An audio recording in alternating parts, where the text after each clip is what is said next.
اگر کوئی کہے کہ میلاد غم منائیں گے تو حضور کا ذکر بلند ہوگا، نہیں، یہ بات بالکل غلط ہے۔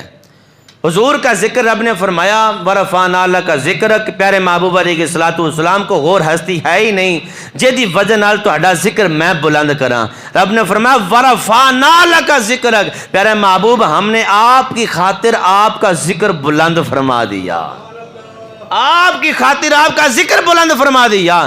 رب نے تو حضور کا ذکر پہلے سے بلند فرما دیا، زمین پہ بھی بلند تھا، پھر معراج پہ بلا کے بھی حضور کا ذکر بلند فرما دیا۔ ہم کون ہیں حضور کا ذکر بلند کرنے والے؟ ہم تو حضور کا جشن منا کے حاضر لگواتے ہیں کہ کل قیامت کے دیہاڑے حضور کی شفاعت نصیب ہو جائے، حضور کی شفاعت نصیب ہو جائے۔ ہم جشن اس لیے مناتے ہیں، ولادت کی خوشی اس لیے کرتے ہیں کہ حضور کا جشن منانے والوں میں ہمارا نام آ جائے، اور اسی خوشی کی وجہ سے کل قیامت کے دیہاڑے ہماری نجات ہو جائے، رب بھی راضی ہو جائے، رب کا رسول بھی راضی ہو جائے۔